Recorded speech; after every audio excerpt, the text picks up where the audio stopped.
हम सब लोग हिंदी व्याकरण के बारे में बताना चाहते हैं। व्याकरण किसे कहते हैं? व्याकरण ही शास्त्र है जो हमें भाषा का शुद्ध रूप से बोलना, पढ़ना और लिखना सिखाता है। अर्थात भाषा का शुद्ध रूप का ज्ञान कराने वाला ही व्याकरण कहलाता है। व्याकरण के 3 अंग होते हैं। पहला शब्द विचार, दूसरा वाक्य विचार और तीसरा वर्ण विचार।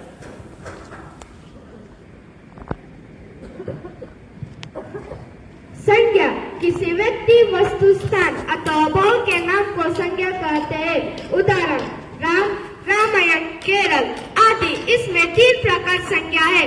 पहला व्यक्तिवाचक संज्ञा, दूसरा जातिवाचक संज्ञा, तीसरा भाववाचक संज्ञा।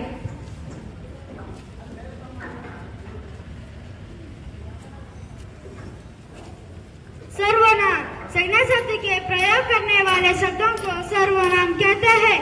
उदाहरण उन्हें, वे, मैं, हम, तुम आदि। जैसे कि उसने बाजार से सामान खरीदा, उसने यह एक सर्वनाम शब्द है।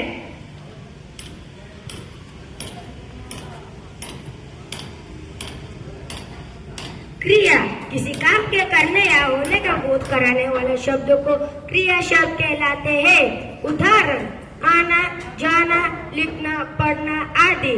जैसे कि हम मीठी बोली बोलते हैं, इस वाक्य में बोलते क्रिया शब्द है।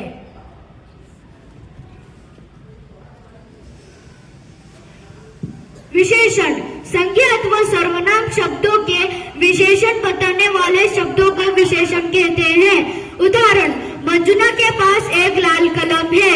इस वाक्य में लाल विशेषण बताने के कारण एक विशेषण है।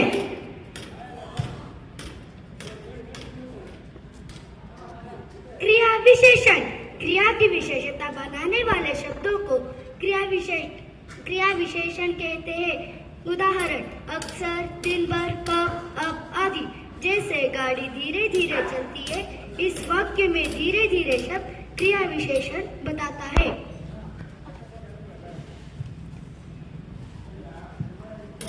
मुहावरा वाक्यांशों में साधारण अर्थ को जोड़कर विशेष तथा गुप्त छिपा हुआ अर्थ बताता है, उसे मुहावरे कहते हैं। उदाहरण आंखों में आंसू आना, इसका मतलब गलती का एहसास होना, पश्चाताप होना। इस प्रकार हमारी आज की गतिविधि यही समाप्त होती है। हम आशा करते हैं कि इस गतिविधि से आपको कुछ नया सीख मिला होगा। हम अपने आदत